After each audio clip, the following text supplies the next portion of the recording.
Hare Nama Hare Nama eva kevalam Kalo nasteva nasteva nasteva gatiranyata.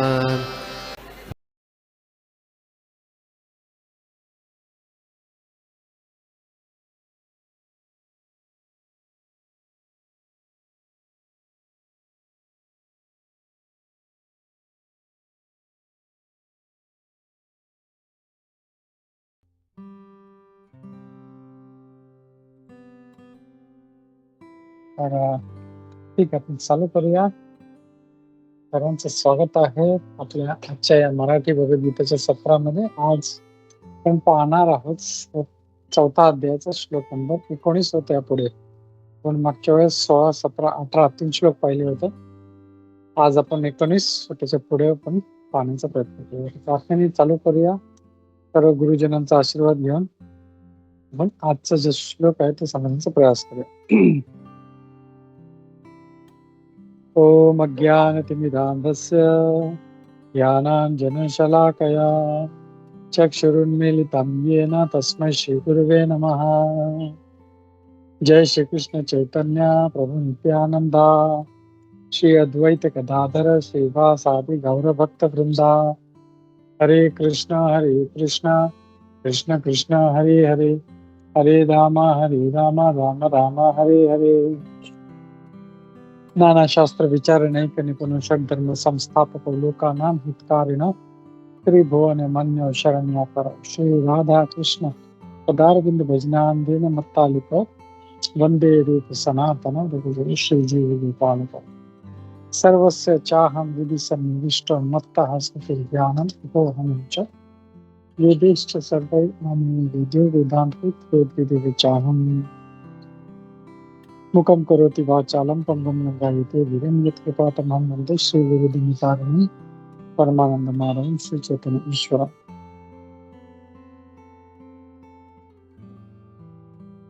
ठीक आहे, तर सर्वांचं स्वागत आहे आजच्या या आपल्या मराठी भगवद्गीतेच्या सत्रामध्ये.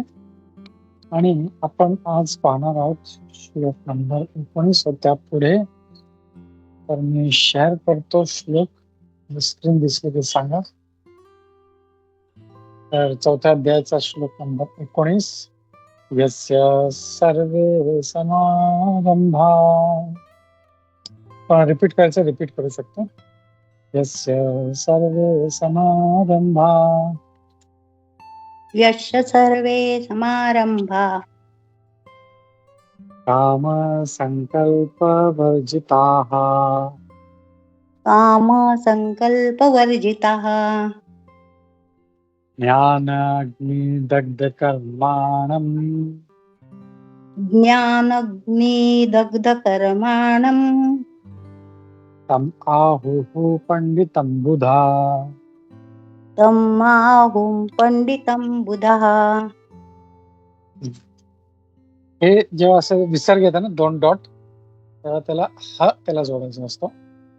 तम आहुः पंडितं बुधाः. तर येस, बोला मग तुम्ही. नाही, तुम्ही म्हणाल ना, तमाहु पंडितं बुधाः. हा, परत एकदा पूर्ण श्लोक म्हणतो. यस् सर्वे समारंभा काम संकल्प वर्जिताः ज्ञानग्नि दग्ध कर्माणं तम आहुः पंडितं बुधाः. तर इथे भगवान काय म्हणत आहे आपण पाहूया. याचा अनुवाद. ज्याचे प्रत्येक प्रयत्न इंद्रियतृप्तीच्या इच्छेविरहित आहेत तो पूर्ण ज्ञानामध्ये स्थित आहे असे जाणावे. साधू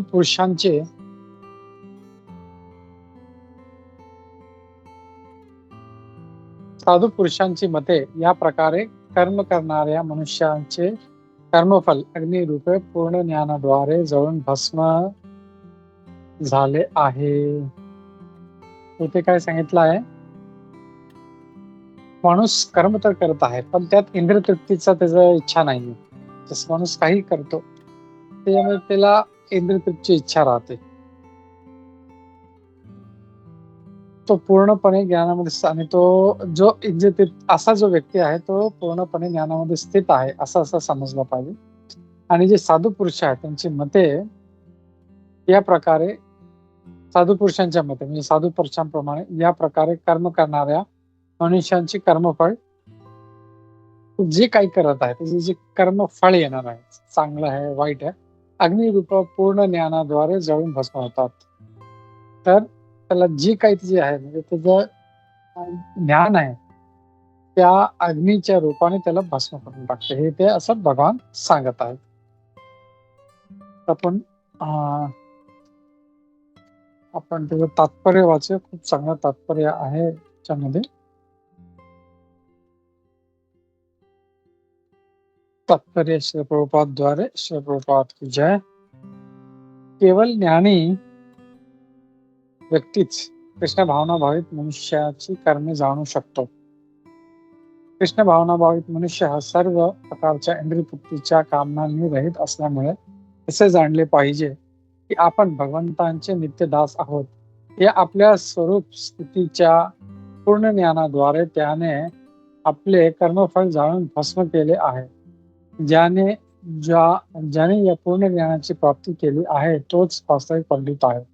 भगवंताच्या या सेवा रूपी ज्ञानाच्या विकासाची तुलना अग्नी बरोबर करण्यात आली आहे.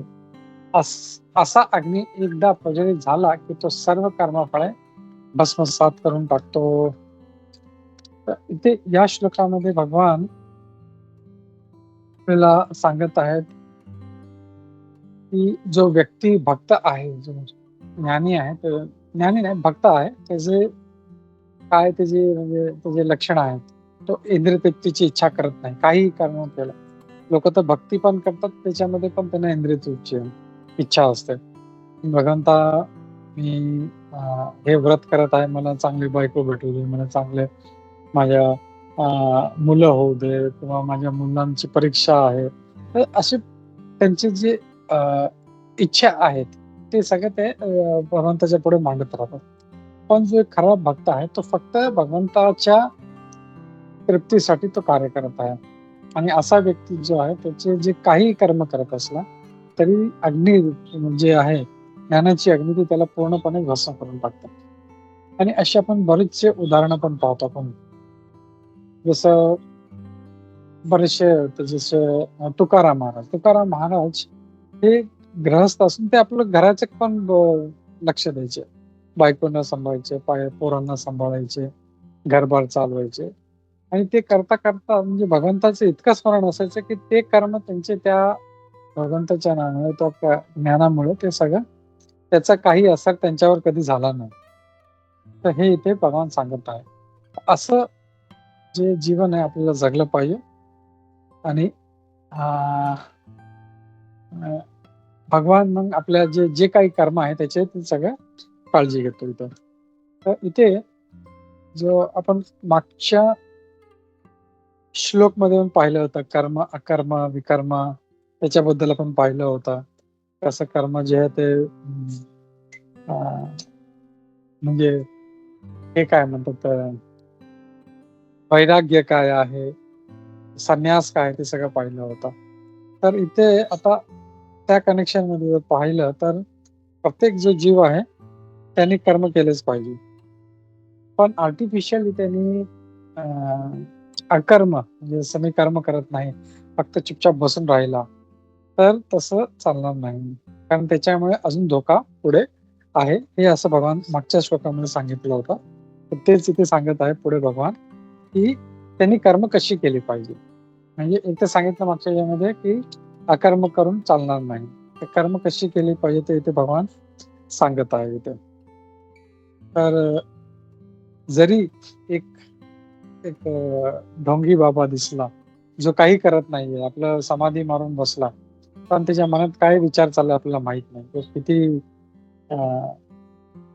कशा इंद्रिय तृप्तीच्या बद्दल किंवा भोगाबद्दल तो विचार करत आहे, तर असल्या मिथ्याचारी एका ढोंगी व्यक्तीपेक्षा एक भक्त जो संसारामध्ये रुतलेला दिसत आहे, तो बायकोला पण सांभाळतोय, पोरांना पण सांभाळ, ऑफिसला पण जातो, सगळं, पण असा जो व्यक्ती आहे, असा जो भक्त आहे, तो त्या जो जे ढोंग करत आहे त्या व्यक्तीपेक्षा खूप चांगला आहे असं इथे भगवान इथे सांगत आहे इथे. तर सर्वात मुख्य म्हणजे इंद्रियतृप्तीची इच्छा विरहित असलं पाहिजे भगवंताच्या भक्तांना. तर ह्याचा अर्थ असा आहे की आपलं सगळं सोडून दिलं पाहिजे इच्छा. आपण बऱ्याच वेळेस पाहिलं नाही. आपल्या इच्छा जी आहेत फक्त भगवंताकडे त्याला वळवले पाहिजे. आता जी इच्छा आपण आपल्यासाठी, मला पिझ्झा खायचा आहे, त्याच्याऐवजी आज मी भगवंतांना पिझ्झा ऑफर करणार, मी भगवंतांना भोग लावणार आणि तो पिझ्झा बनवून पहिलं भगवंताला भोग लावला आणि मग नंतर तो आपण खाल्ला, तर ते जे इंद्रिय तृप्तीचे कार्य होतं ते भक्तिमय होऊन जातं ते. किंवा मला डान्स करायचा आहे, तर एका कुठल्या तरी क्लबमध्ये, डिस्को क्लबमध्ये जाऊन डान्स करण्यापेक्षा मंदिरात जाऊन भगवंताच्या कीर्तनाच्या तालावर त्यांनी जर नृत्य केलं, तर तेच कार्य, त्याचं तेच जे कार्य, नृत्याचे कार्य जो तिकडे करणार होता, त्याने त्याला पाप लागलं असतं. तेच कार्य इथे करत आहे भगवंताच्याच प्रसन्नतेसाठी, तर ते त्याला भक्ती म्हटलं जाईल. तर असं इथे सांगितलं आहे इथे. आणि पुढे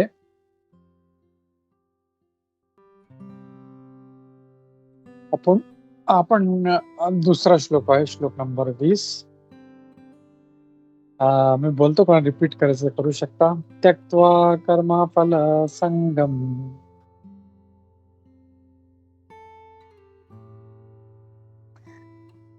त्यक्त्वा कर्मफलासङ्गं नित्य तृप्तो निराश्रयः नित्यतृप्तो निराश्रयः कर्मण्यभिप्रवृत्तोऽपि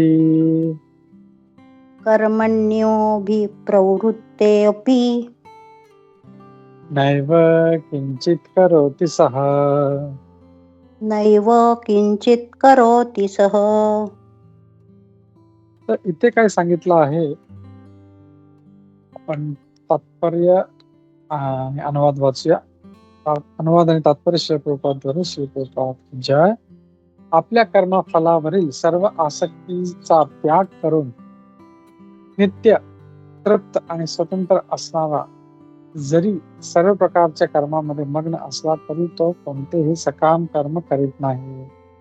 इथे काय सांगितलं या श्लोकामध्ये, की जरी व्यक्ती आपल्या कर्मफलावर, म्हणजे तो कर्म तर करत आहे पण त्याच्या फलावर त्याला आसक्ती नाहीये, सगळं कर्म करतो पण ह्याचं जे फळ भेटणार आहे त्याला इच्छा नाहीये, मी माझं कर्म केलं. जसं आपण दुसऱ्या अध्यायामध्ये पण पाहिलं होतं, खूप फेमस श्लोक आहे तो. हा श्लोक आहे तो, कर्म माते संगस्तो अकर्मणी, जर श्लोक दुसरा अध्यायाचा श्लोक आहे तो. मा कर्मफल हेतुर्भू माते संगस्तो कर्मणी. तर त्याच्यामध्ये भगवान म्हणतात की तुला कर्म करण्याचा अधिकार आहे, पण फलाची आसक्ती ठेवू नको. तर तसा जर आपण राहिलो, कर्मफळ जर आपण त्याच्यावर आसक्ती ठेवली नाही, तर काय होतं, आणि तो नित्य तृप्त, म्हणजे तो नेहमी तृप्त असतो. त्याला असं नाहीये की त्याला तृप्त नाही, काही असलं तरी तो तृप्त आहे, काही नसलं तरी तृप्त आहे आणि स्वतंत्र. जरी सर्व प्रकारच्या कर्म, आणि तो सगळ्या प्रकारच्या कर्मामध्ये, जसं आपण आधी पाहिलं, तो जे गृहस्थ जीवन जगत आहे, लग्न केलेलं आहे, मुलं आहे, ऑफिसला जात आहे, पैसे कमवत आहे, तरी तो कोणतेही सकाम कर्म करीत नाही. त्याच्यामुळे काय होतं की तो सकाम कर्म. आता हा जो टर्म आहे सकाम कर्म, तर एक आपण पाहिलं की कर्मफलची आसक्ती ठेवणारा जो सकाम कर्मी असतो, त्याची इच्छा असते, जेव्हा तो कर्म करतो मला त्याचं काहीतरी मला फळ भेटलं पाहिजे, तर तो आहे सकाम भक्त आहे. जे कर्म तर करत आहे पण त्याला फळाची इच्छा आहे, हे केलं कर्म मला त्याचे फळ भेटलं पाहिजे. तर इथे काय सांगितलं, तरी तो कोणतेही सकाम करेल, तर सगळं करूनही तो सकाम कर्म करीत नाही, हे इथे भगवान सांगत आहे. तर तात्पर्य आपण वाचूया. तात्पर्य श्री प्रभुपादद्वारे. श्री प्रभुपाद की जय. तर इथे प्रभुपादजी सांगत आहेत, जेव्हा मनुष्य कृष्ण भावनेमध्ये, म्हणजे सर्व काही कृष्ण प्रीत्यर्थ करतो, तेव्हाच तो कर्मबंधनातून मुक्त होऊ शकतो. तर आता कसं आहे, जो जीव आहे तो स्वतःच्या इंद्रिय तृप्तीसाठी, मला खायला, मला प्यायला, मला उपभोग करायला, सगळं तो जे काय आहे ते स्वतःसाठी आहे. पण तीच गोष्ट जेव्हा तो फिरवतो आपली इच्छा, तो भगवानच्या कृष्ण प्रीती अर्थ भगवंताच्या प्रीतीसाठी करतो, तर तो कर्मबंधनातून मुक्त होऊन जातो. तर आता कोणाला वाटेल की मी भगवंताच्या प्रीतीसाठी मी कसं कार्य करू? जसं आपण आता पाहिलं, मला खायचं आहे, ठीक आहे, माझी इच्छा आहे खायची, तर तीच मी इच्छा भगवंतासाठी मी बोलला की मी भगवंतांना पहिला भोगला आणि मग ते ग्रहण केलं तो प्रसाद, तर ते भगवंताच्या प्रीत्यर्थ होईल. जसं मला नृत्य करायचं आहे, तर मी स्वतःच्या इंद्रिय तृप्तीसाठी डिस्को क्लब मध्ये न जाऊन कुठल्या मंदिरात जाऊन मी हे जर नृत्य केलं, तर ते पण भगवंताच्या भगवान त्यांनी प्रसन्न होतील.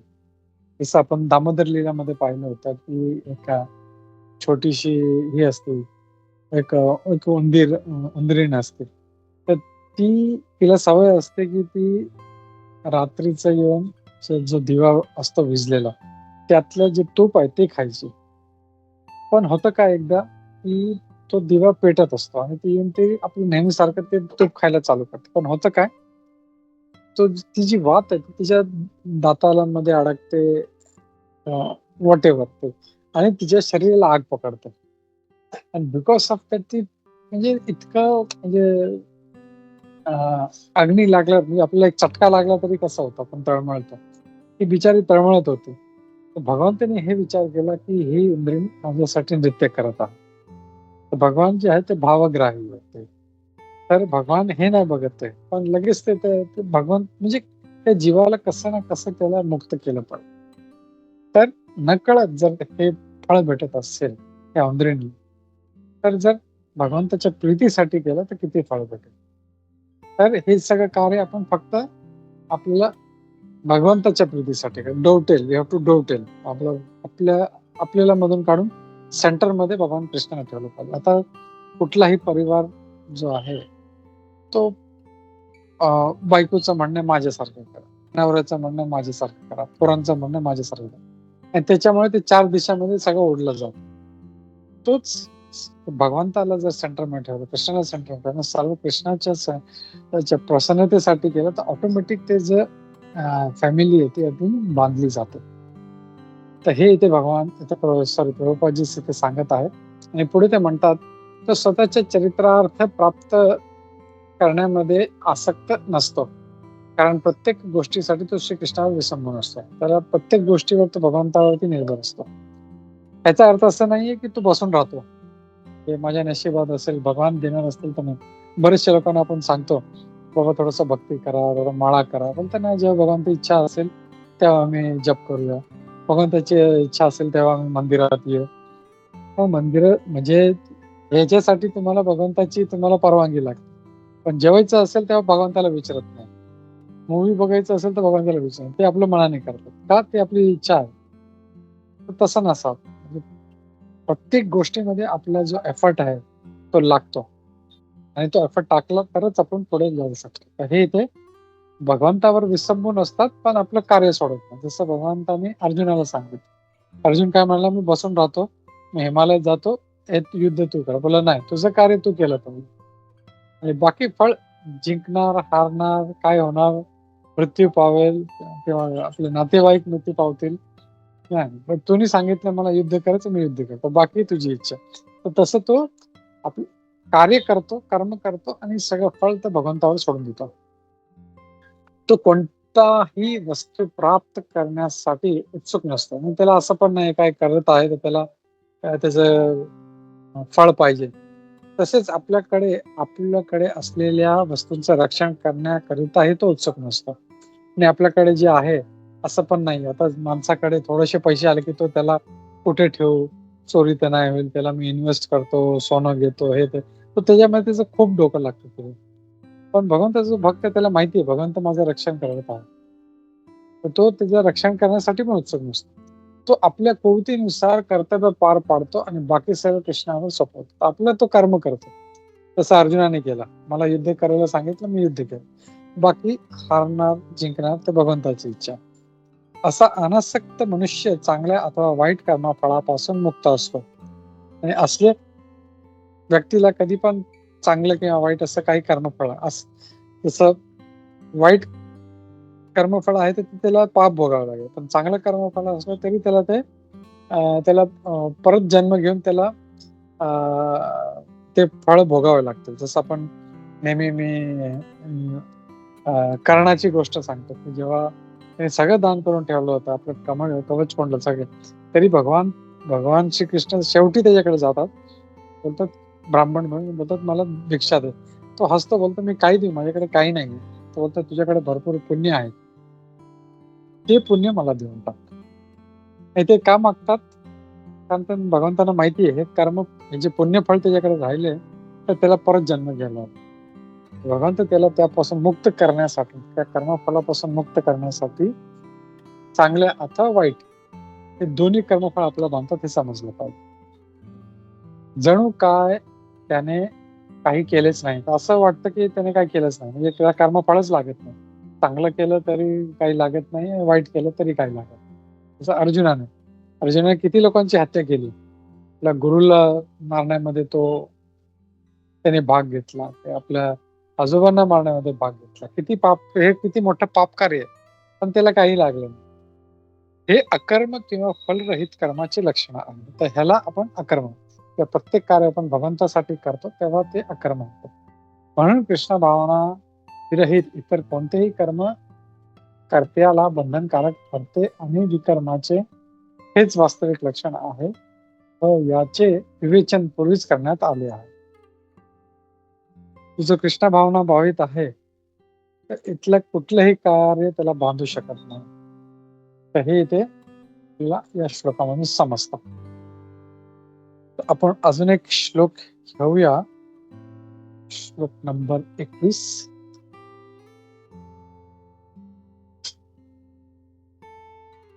निराशेर्यत चित्तात्मा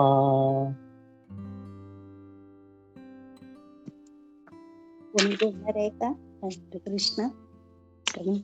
हा, निराशेर्यत चित्तात्मा निराशीर्य चित्तात्मा त्यक्ता सर्व परिग्रहः त्यक्त सर्व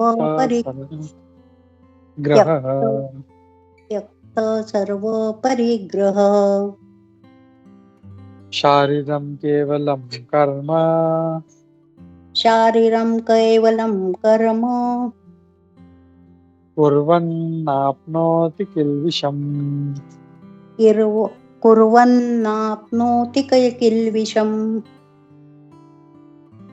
अजून एकदा म्हणतो, निराशीर्यत चित्तात्मा त्यक्त सर्व परिग्रहः शारीरं केवलं कर्म कुर्वन्नाप्नोति किल्बिषम्.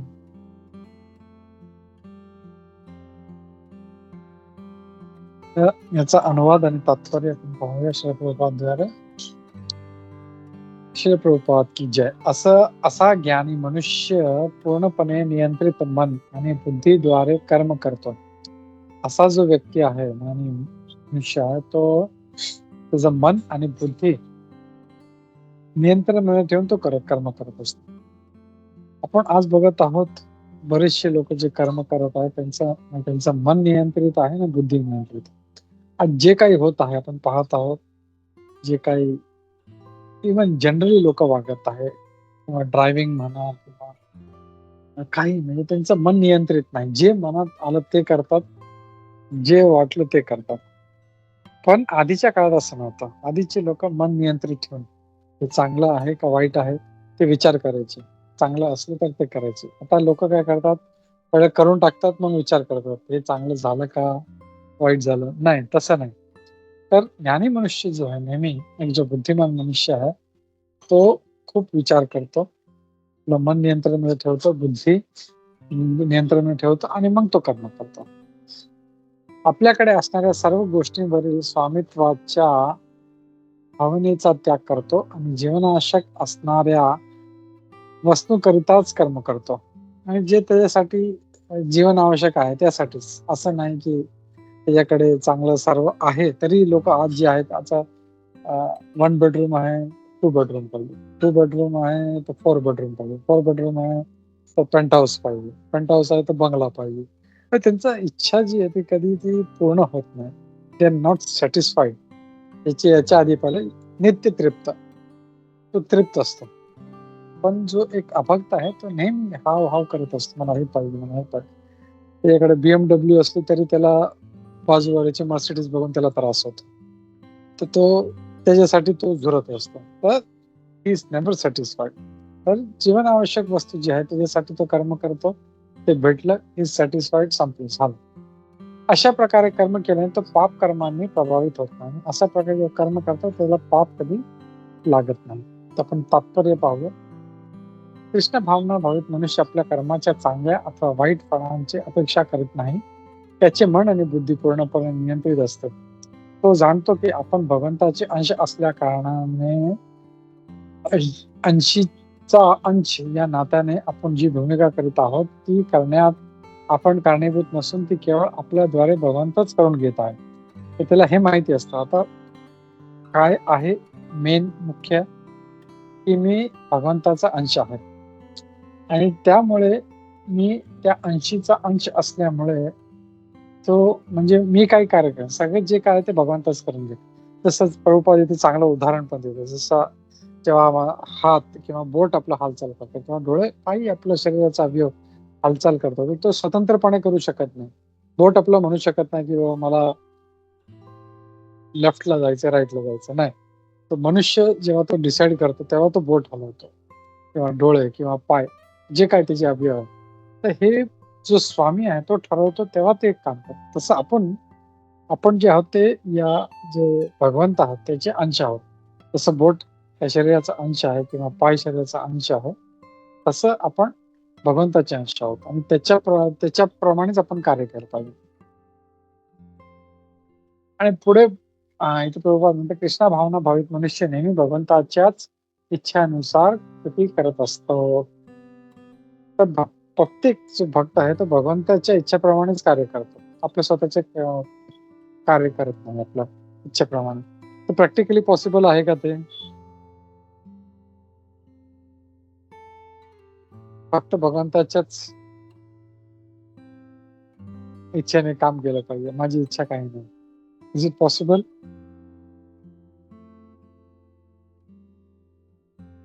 मला in fact at my level I think की माझ्याच इच्छा जास्ती असतात.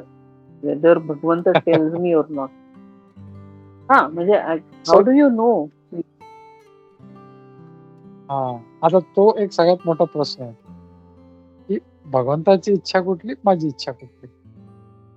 हे खूप चांगला माताजीने एक पॉइंट टाकला आहे इथे की आता जे मी काही करत आहे ते भगवंताची इच्छा आहे की माझी इच्छा. सिंपल. जे मी माझ्या इंद्रतृप्तीसाठी करत आहे तर ते मी माझ्या इच्छेने करत आहे. पण भगवंताच्यासाठी करत आहे. जसं सिंपल जसं मला आता वडापाव खायचा तर मी माझ्या इंद्रतृप्तीसाठी करत आहे. त्याच्यात भगवंताची इच्छा नाही. किंवा जसं आपण पाहतो आजकाल किती जे कधी कधी हे फ्लॅशिंग न्यूज मोबाईल वरती चालत राहतात. मी बघत नाही पण इतके भयानक असतात की आईने पोरीला मारलं किंवा बायकोने नवऱ्याला मारलं किंवा नवऱ्याने बायकोला मारलं. तर दिस इज नॉट म्हणजे भगवंताची इच्छा नाही येते. दॅट इज देअर ओन इच्छा आणि द्वेष हे दोन फॅक्टर्स आहेत मेन ते आपल्याकडून कार्य करून घेतात. तो इच्छा आणि द्वेष आपण पाहिलं आपण पुढे 5व्या अध्यायामध्ये पाहूया. इच्छा आणि द्वेष हे आपल्याला चुकीचं कार्य करू शकतं. म्हणून इच्छा आता इथे आपण सगळं चाललंय की इच्छा आपली न टाकता त्यात भगवंताची इच्छा. आता भगवंताची इच्छा कशी होणार? आता समजा आपलं कनेक्शनच नाहीये तर आपल्याला कसं समजेल? तर त्यासाठी आपल्याला भगवंताची कनेक्शन जे आहे ते बनवावं लागेल. आणि ते कसं बनणार? पण सारखं भगवंताशी संपर्कात राहिलो. त्यांचे वचन वाचून जे आहेत जसं भगवद्गीता आहे, भागवतम आहे. आपण संपर्कातच नाही आता कोणाशी समजा एका मुलीशी एंगेजमेंट झाली तर तिला काय पाहिजे हाऊ ही विल नो. तो तिच्यासारखं संपर्कात राहील, तिला कॉल करेल, तिला विचारत बसेल का तुला काय आवडतं काय नाही आवडत. Then only is going to come to know. तर आपण भगवंताच्या काही संपर्कात राहत नाही. वी डोंट डू एनिथिंग आणि मग आपण आपल्या इच्छाप्रमाणे कार्य करतो आणि मग वी ब्लेम द लॉर्ड. भगवंता हे तुझ्या इच्छेने मी केलं. तसं नाही. जसं एक खूप चांगलं एक्झाम्पल आहे. जो ओपनहायमर ज्याने हे ॲटॉमिक बॉम्ब जो हे केला होता त्याने Yeah. आविष्कार केला होता. तर फर्स्ट टाइम जेव्हा त्याने तो पाहिला ते आविष्कार जेव्हा बॉम्ब टाकताना जे हिरोशिमा पाहिला त्याला खूप वाईट वाटलं हे. अँड त्याने भगवद्गीता वगैरे वाचलेली होती. पण जेव्हा ते पाहिलं त्याला खूप वाईट वाटलं त्याच्या तोंडातून भगवद्गीता नाही. But that is not an correct attitude. भगवंतानी तुला ही बुद्धी नव्हती दिली तू हे ॲटम बॉम्ब किंवा हे न्यूक्लिअर बॉम्ब आविष्कार करायचे. हे तर तुझ्या मनाने. नंतर जेव्हा त्याचा आविष्कार झाला वाईट त्याचा परिणाम पाहिला तेव्हा तो भगवंताचं स्मरण करतो. That is not good. जसं आजकाल लोक तेच करतात. दे ऍक्ट वियर्ड, काहीतरी कोणाला तरी मारतात, खून करतात आणि मग त्यांना वाईट वाटतं आणि मग ते जेलमध्ये जेव्हा भोगतात तेव्हा त्यांना पश्चाताप होतात आणि काय काय. तर म्हणून तिथे जसं आधीच सुरुवातीला सांगितलं आहे की अन इंटेलिजंट पर्सन तो नियंत्रित मन आणि नियंत्रित बुद्धी. तर एक जो भक्त आहे त्याचं मन आणि बुद्धी नियंत्रित असेल. जर नसेल तर समजू शकतो की he is not in control आणि भगवंताशी त्याचा काही संपर्क नाही. तर हे खूप महत्वाचं आहे आणि म्हणून त्यासाठी भक्तांशी गुरुशी येस माताजी बोला. नाही असं ऑटोमॅटिकली आपण जे रोजचं बिहेवियर असतं ते आय फील असं मला वाटतं की maybe that is the place we are guided by Bhagwan. Otherwise मग तुम्ही जे योजना करून की मी असं वागीन तसं वागीन दॅट कुड बी की it is not instruction send by him. Okay, त्यासाठी पण आपण पाहू. आता दोन प्रकारचे लोक असतात, सुर आणि असुर. म्हणजे दैवी गुण असणारे आणि आसुरी गुण असणारे. ते जे दैवी गुण असणारे लोक असतात ऑटोमॅटिकली त्यांची जी दिनचर्या असते that is all डोटेड towards the Lord. तर भगवंताच्या साठीच असते. जसं आपण बघतो इस्कॉन मध्ये भक्त लोक काय करतात, सकाळी 3 वाजता 4 वाजता उठतात, मंगलारतीला जातात, 16 माळा जप करतात. तर म्हणजे आता तोच जो असुरी व्यक्ती आहे तो म्हणजे स्वतः म्हणजे त्याला म्हणजे माझी झोप पूर्ण झाली पाहिजे. May be he wake up at 8 o'clock 9 o'clock whatever. म्हणजे त्याचं ही जी आहे ते स्वतःच्या इच्छेसाठी करतात. म्हणजे सगळा जो पॉइंट आहे इच्छा. आता जेव्हा मला हे सांगायचं की जसं भगवान इथे हे सांगतात की आपण आपल्या इच्छेसाठी केलं दॅट इज नॉट गुड. म्हणजे प्रत्येक गोष्ट आणि ते आपल्याला कर्मबंधनात बांधतो. पण भगवंताच्या इच्छेसाठी केलं तर आपल्या कर्मबंधनातून मुक्त होईल. जसं मागच्या श्लोकमध्ये पाहिलं इट विल बिकम अकर्म. जसं अर्जुनाचं उदाहरण परत, अर्जुनाने एवढी हत्या केली, लाखो लोकांना मारले, but still it is considered as bhakti. Correct Mataji? Okay. आज आता बसू. येस बोला माताजी. नाही म्हणजे असं थोडस ते नंतर विचार करून कोरिलेट होईल ते.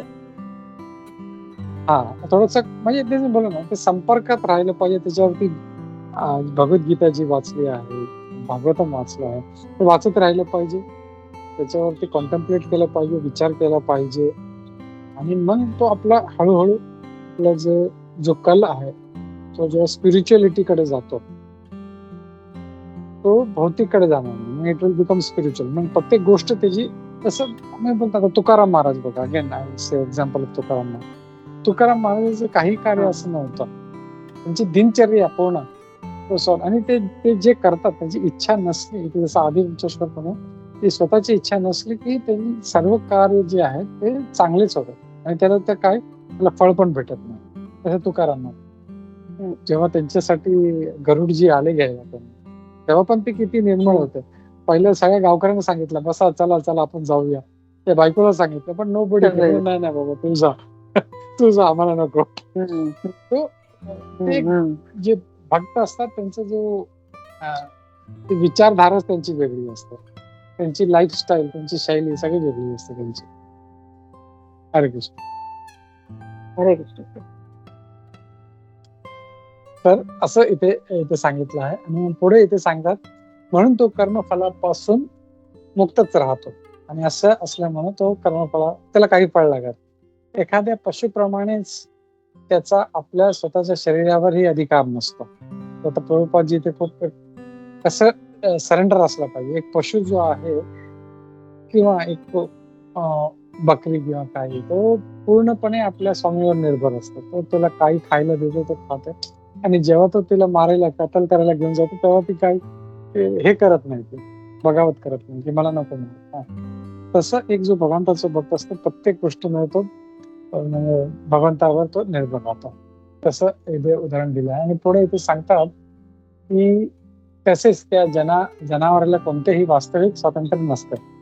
आत्मसाक्षात्कारामध्ये पूर्णपणे संलग्न झालेल्या कृष्ण भावना भावित मनुष्याकडे भौतिक गोष्टींवर मिथ्या दावा करण्यासाठी वेळ नसतो. प्राण रक्षणाकरिता आवश्यक पैसा प्राप्त करण्यासाठी त्याला वाम मार्गाचा अवलंब करावा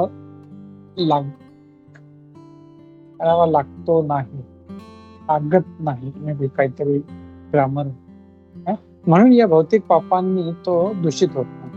आपल्या सर्व कर्मबंधनातून मुक्त होतो. कितीही कर्म केलं तरी त्याला पाप हे लागत नाही, त्याला कर्म काही लागत नाही.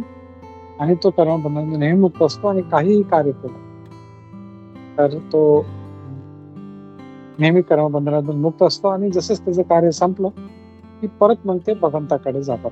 तर हे या 3 श्लोकांचं आपल्याला इथे हा अर्थ आपल्याला भेटतो. तर मी थांबतो इथे.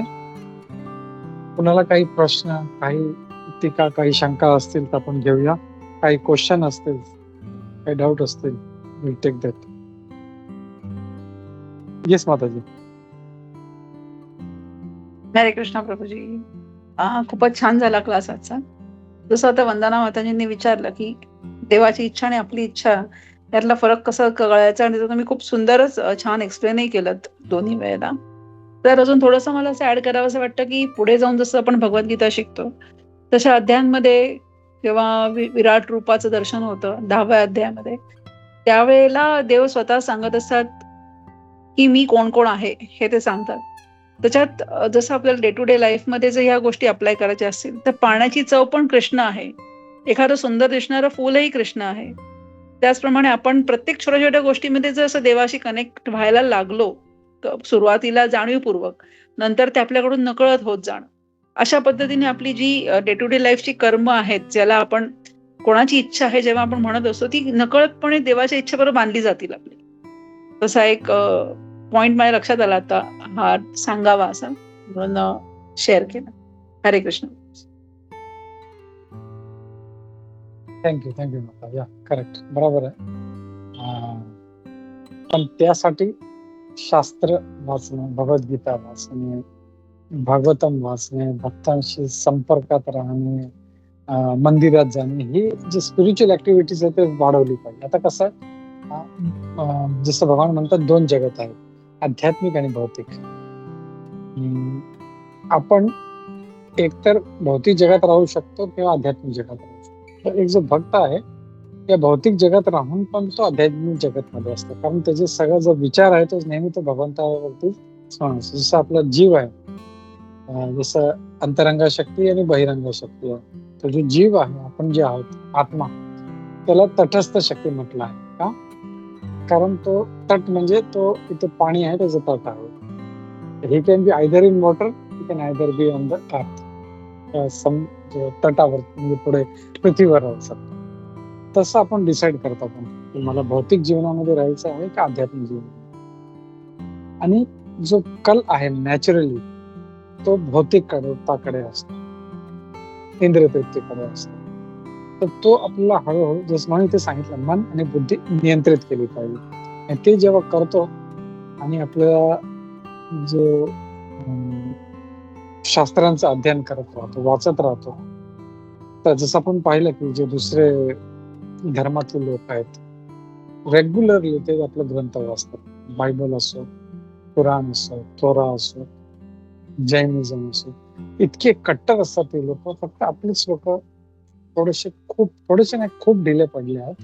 का त्यांना ते, आणि आय विल से की हा कलियुगचा प्रभाव पण आहे, आणि बरीचशी वर्ष हे जे हिंदू धर्माला कसं व्हँक्विश केलं पाहिजे, कसं ऱ्हास झाला पाहिजे, याच्यावरती खूप म्हणजे दुसऱ्या धर्माने खूप प्रयत्न केलेला आहे, आणि त्याच्यामुळे तो आहे.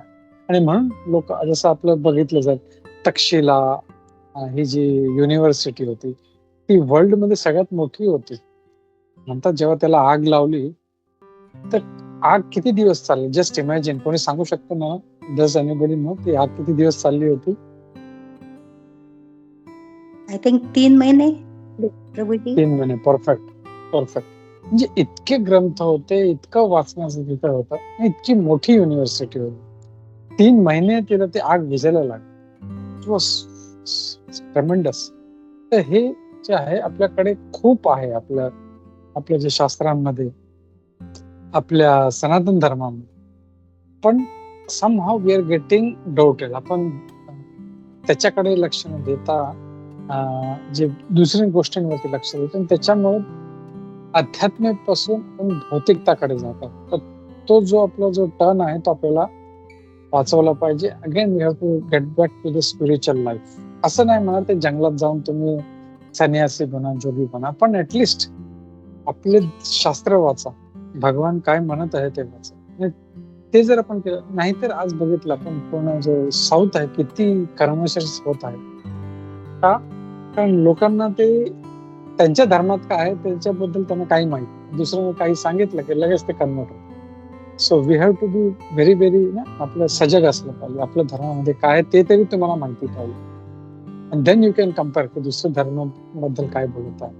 तर we should know our scriptures. आणि ते असेल तर ऑटोमॅटिकली मग लोक धार्मिक होतात ना, कारण त्याला महत्व समजते की दुसऱ्या धर्मात असं आहे, माझा धर्म किती महान. तसं आपण छावा बघितलं, संभाजी महाराजांनी आपले प्राण दिले, 40 दिवस टॉर्चर सहन केला, पण हे डिडंट गॉट कन्वर्टेड. का? Just imagine. आज आपल्याला एक सुई टोचली की ओ बाबा मी चेंज होतो, बनवा मला मुसलमान. But he was so dedicated, कारण त्याला ते महत्व माहिती होतं धर्माचं. अँड वी आर सो, म्हणजे आपला जो धर्म आहे रिअली खूप अफाट आहे, आणि खूप म्हणजे त्यासाठी शिवाजी महाराज, संभाजी महाराज, आणि जे आपले जे बरेचसे सिख गुरु होते, दे वर बीन टॉर्चर्ड, पण कोणी कन्वर्ट झालं नाही. So that is the power of our सनातन धर्म. तर त्याला टिकून ठेवलं पाहिजे हे आपण. आणि इस्कॉन आज जे आहेत खूप प्रचार करत आहे, लोकांना सांगत आहे, दुसरे लोक पण सांगत आहेत, पण इस्कॉन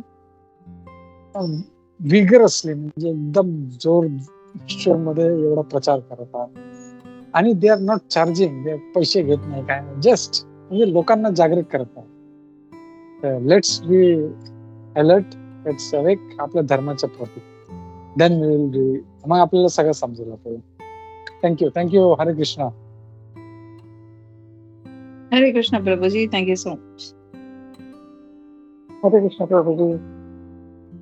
थँक्यू वंदना माताजी. तुमच्या प्रश्नामुळे खूप काही आज मंथन झालं. थँक्यू हेमांगिनी माताजी, खूप चांगले पॉइंट सांगितले तुम्ही. तर थांबूया आपण इकडे, आणि पुढच्या गुरुवारी भेटूया आपण. हरे कृष्णा. भगवद्गीता यथारूप जय. श्री प्रभुपाद की जय. गुरु गोविंद की जय. वांछा कल्पतरुभ्यश्च कृपा सिंधुभ्येव च पतितानां पावनेभ्यो वैष्णवेभ्यो नमो नमः. अनंत कोटि वैष्णव की जय. हरे कृष्णा. धन्यवाद.